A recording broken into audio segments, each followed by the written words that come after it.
Tatapatin kita, Julio. O baka naman nagpalit ka na rin ng pangalan. Nung magpalit ka ng asawa. Hindi. Nang iwanan mo kami noon. Umasa pa rin ako at naghintay na babalik ka. Isa na namang haligi ng pelikulang Filipino, ang tatalakayin ko sa araw na ito. Ito ay tungkol sa isang sikat at biteranang Filipino actress, na nagtataglay ng angking kagandahan at katalinuhan, na siyang ginawa niyang hagdan tungo sa kanyang kasikatan. Ito mga lods, ang magiging topic ko ngayon, sa aking mga minamahal na taga-subaybay, at mga manonood ng aking munting channel, mangyaring, paki-subscribe naman, ang bago kong YouTube channel, baka magustuhan nyo rin. Ang mga topic ko sa bago kong YouTube channel, ay tungkol naman sa buhay ng mga sikat na foreign singers and musician. Maraming salamat in advance. Halika't, alamin natin ang maikling kwento ng buhay, at naging sanhi ng kamatayan, ng isang magaling at tinitingalang artista, noong kanyang kapanahunan. Pero bago ang lahat, ay isang maikling intro muna tayo.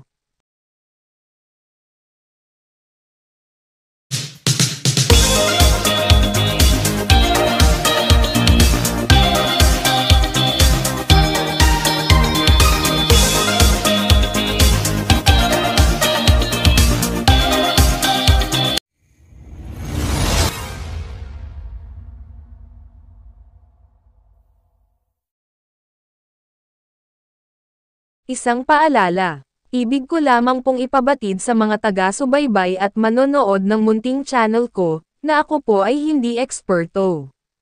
Ang mga kwentong mapapanood nyo sa channel ko, ay hindi nagsasaad ng tama, at eksaktong impormasyon, tungkol sa pagsasalarawan sa subject ng topic ko. Ito ay bunga lamang sa aking mga pananaliksik. Maraming salamat po.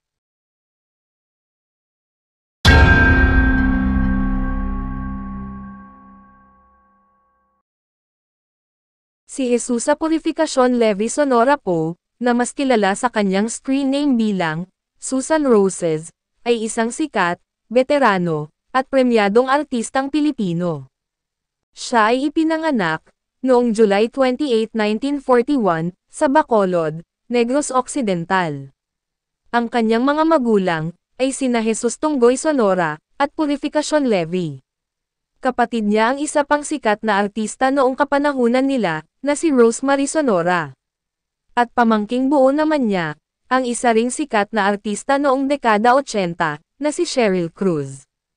Siya ang asawa ni Ronald Alan Kelly Poe, na mas kilala sa kanyang screen name bilang Fernando Poe Jr. Si Susan Roses, ay itinuring na reyna ng pelikulang Filipino, at nagbida sa mahigit 130 pelikula, at programa sa telebisyon. Natapos ni Susan Roses ang kanyang high school studies, sa La Consolacion College o LCC, sa Bacolod, noong 1956.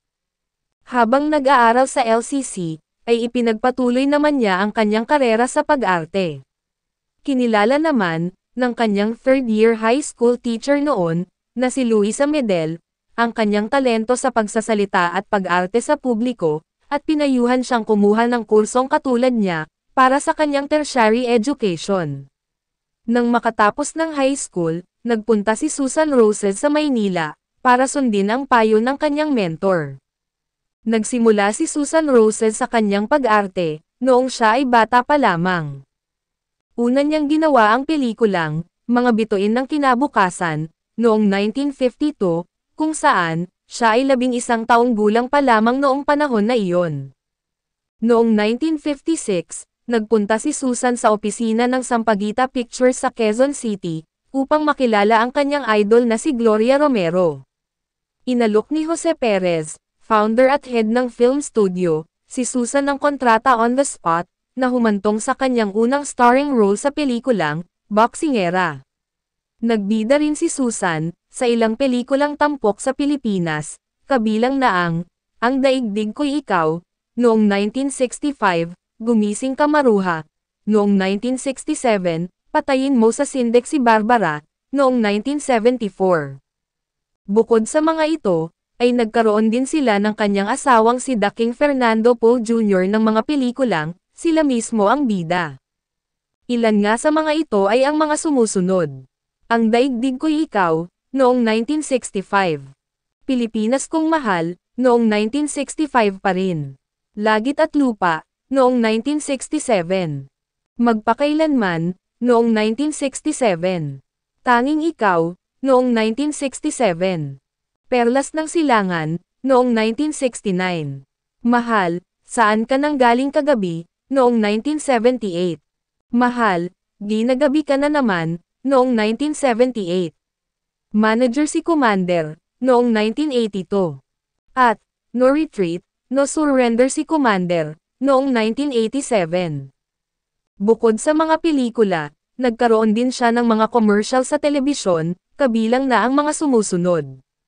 Coca-Cola, Lux, Blend 45, Lavores, RightMed, at Champion Detergent. Dahil marahil, sa kahusayan niya sa kanyang mga papel, ay nanalo siya ng 5 FAMAS Awards, kabilang na ang 2 Best Actress wins. Pinarangalan siya ng Luna Awards ng Lifetime Achievement Award dahil sa matagal na niyang career at kontribusyon sa Philippine cinema. Noong 2005, si Susan Roses ay isa sa mga unang inductee sa Eastwood City Walk of Fame.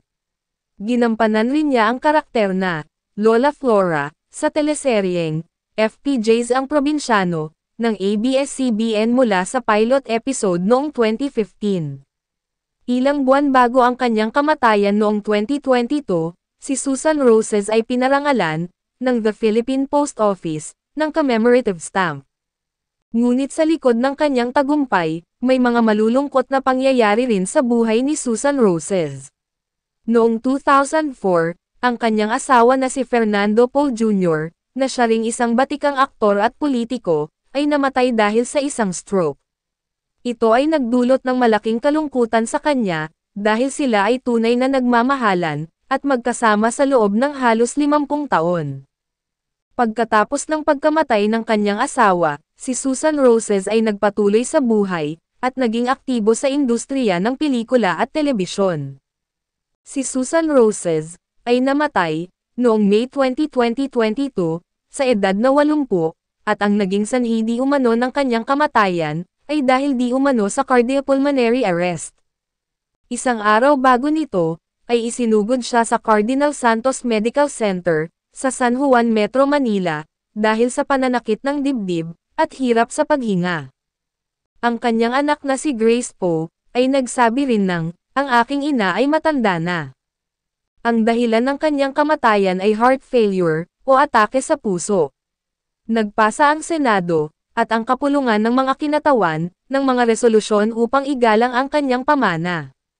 Ang ACT-CIS Party List, ay nagmungkahi na posthumously award, at igawad kay Susan Roses ang National Artist of the Philippines Award, para sa kanyang mga kontribusyon sa industriya ng entertainment. Inilibing siya sa tabi ng kanyang yumaong asawang si Daking Fernando Poe Jr., sa Manila North Cemetery. Si Susan Roses, ay mananatiling haligi ng industriya ng pelikula, bilang isang batikang aktres. Ang kanyang kagandahan, talino at husay sa pag-arte, ay hindi kailanman malilimutan ng kanyang mga tagahanga at nagmamahal sa kanya, at dapat ituring na isang inspirasyon, sa mga susunod pang henerasyon, ng mga artista sa Pilipinas. Ano't ano paman, ang nangyari sa buhay ng ating mga iniidolo, ay hinding-hindi kailanman matatawaran, ang kanilang mga naging ambag sa industriyang kanilang kinabibilangan, na minsan ang nagbigay sa atin ng saya, nagpangiti, nagpahanga, nagpaibig, at nagbigay inspirasyon sa ating kapwa.